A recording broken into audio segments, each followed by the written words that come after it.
नमस्कार, छत्तीसगढ़ के गोट देख रहे हैं आप। मैं हूं आपके साथ ऋतु सिंह। छत्तीसगढ़ के इस खास बुलेटिन में तमाम बड़ी खबरों से आपको अपडेट करवाएंगे, चाहे वो सियासी हलचल हो या आपसे जुड़ी हुई खबर हो। लेकिन शुरुआत करेंगे सियासी हलचल के साथ। रायपुर से एक खबर, जहां कुमारी शैलजा ने महापौरों की बैठक ली है। प्रदेश के सभी महापौर को जरूरी दिशा निर्देश दिए गए हैं और शहरी क्षेत्रों में विधानसभा चुनाव की जिम्मेदारी सौंपी गई है। तो महापौरों और सभापतियों को जिम्मेदारी दी है आज उन्होंने बैठक के बाद।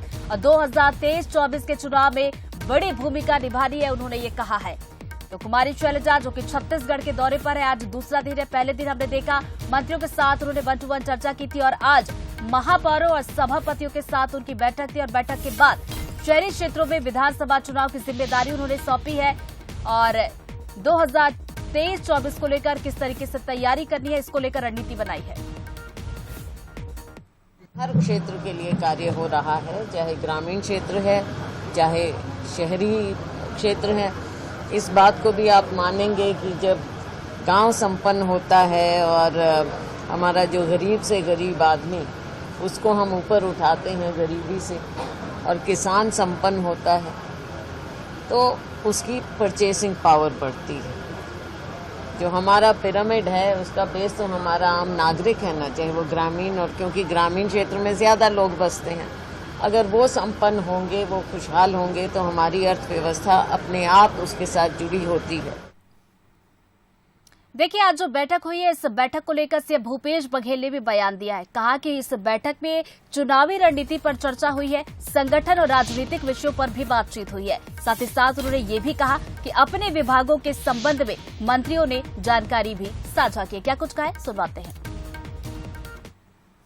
देखिए, चुनाव है तो चुनाव की तैयारी भी होगी, तो मंत्रियों से भी अलग अलग बात की गई कि अपने अपने विभाग में हम लोग किस प्रकार से काम किए हैं, उसको कैसे किस प्रकार से लाभ जनता को मिल रहा है।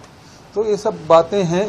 कुछ राजनीतिक चर्चा भी हुई है, कुछ विभागों की चर्चा हुई, तो मंत्री तो अपने विभाग के बारे में बताएंगे। इधर कांग्रेस की बैठक हुई तो उस पर बीजेपी ने तंज कस दिया। बीजेपी प्रदेश अध्यक्ष अरुण साव ने इसको लेकर बयान दिया और कहा कि कुमारी शैलजा जी अपनी जिम्मेदारी को निभा रही हैं, कांग्रेस के हाथ कुछ नहीं लगेगा। उन्होंने कहा कि 2023 में बीजेपी की सरकार बनेगी।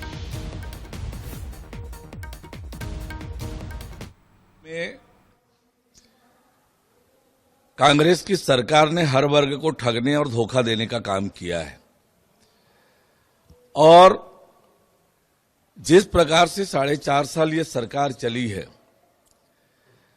विकास के सारे काम ठप हैं। हुआ है कुछ तो लूट हुई है, भ्रष्टाचार हुआ है। प्रभारी हैं शैलजा जी, अपनी जिम्मेदारी का निर्वहन कर रही हैं, पर छत्तीसगढ़ से उन्हें कुछ हाथ लगेगा नहीं। 2023 में छत्तीसगढ़ में भारतीय जनता पार्टी की सरकार बनेगी।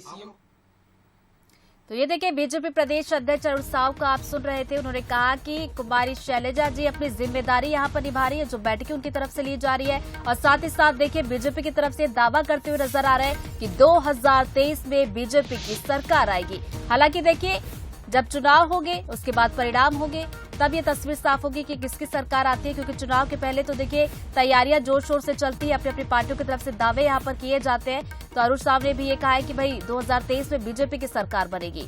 तो कुमारी शैलजा जो कि छत्तीसगढ़ के दौरे पर है, आज दूसरा दिन लगातार मैराथन बैठकें वो कर रही हैं। चलिए, इस खबर पर ज्यादा बातचीत के लिए हमारे सहयोगी कुलेश्वर हमारे साथ जुड़ गए, सीधा उनका रुख करेंगे। देखिए कुलेश्वर, चुनावी साल है, चुनावी हलचल भी खूब ज्यादा तेज हो गई है। कांग्रेस जहां पर मैराथन बैठकें कर रही है, रणनीति तैयार कर रही है, तो वहीं बीजेपी भी दावा कर रही है कि भाई 2023 में बीजेपी की सरकार बनेगी। देखिए, बिल्कुल अभी कांग्रेस की बड़ी बहुमत सरकार है, 71 सीट जो है कांग्रेस के खाते में है, लेकिन कांग्रेस मिशन 75 का लक्ष्य लेकर आगामी चुनाव को लेकर चल रही है। निश्चित तौर पे 5 से 6 महीने का वक्त बचा हुआ है। ऐसे में कल मंत्रियों के साथ कुमारी शैलजा ने करीब 6 घंटा बैठक करी, उसके बाद रात को मुख्यमंत्री निवास में बैठक हुई और आज जो है महापौरों की बैठक जो है कुमारी शैलजा ने ली। मुख्य रूप से फोकस एक ही है कि 2023 में हमको चुनाव जीतना है, ज्यादा सीट लेकर छत्तीसगढ़ में आना है और जहां पर कांग्रेस की हार होती उस विधानसभा क्षेत्रों में भी इस बार हमको जीत कर आना है। लेकिन हमारी रणनीति क्या होगी, किस रणनीति के तहत हमको आगे बढ़ना है, शहरी क्षेत्र में किस तरह से आगे बढ़ना है, इसको लेकर जो नई रणनीति आज की बैठक में तय की गई है। साथ ही कुमारी सैलजा ने महापौरों को जिम्मेदारी दी है कि जो शहरी क्षेत्र है, जो शहरी इलाका है, जो विधानसभा क्षेत्र आते हैं, उसमें जिताने की जिम्मेदारी जो है महापौर और सभापतियों की होगी। क्योंकि कहीं ना कहीं सरकार की योजना ग्रामीण अंचल में तो बहुत अच्छी चल रही है, शहर में भी चल रही है, लेकिन निश्चित तौर पे जो नगरीय निकाय में जो योजनाएं चलती है उसकी पूरी जिम्मेदारी जो है नगर निगम महापौरों की होती है। ऐसे में महापौर और सभापतियों को साफ तौर पर निर्देश दिया गया है कि शहरी क्षेत्र में चुनाव की जिम्मेदारी आप लोगों के ऊपर रहेगी कि ज्यादा से ज्यादा सीट शहरी क्षेत्रों से जीता कर है। तो कुल मिलाकर मिशन 2023 की तैयारी है। कांग्रेस पार्टी चाहती है कि जो हम लक्ष्य लेकर इस समय चल रहे 75 का, वो लक्ष्य हम पूरा करें। इसी को लेकर लगातार मैराथन बैठक का दौर कल से जो जारी हुआ था आज खत्म हुआ। तो चलिए, मैराथन बैठकों का दौर जो चल रहा था वो आज खत्म हो गया, लेकिन कांग्रेस की पूरी कोशिश है कि 71 था, लेकिन अब इसको बढ़ाकर 75 करना, ये एक रणनीति है कांग्रेस की तरफ से। बहुत बहुत शुक्रिया कुलेश्वर आपका तमाम बातचीत और जानकारी के लिए।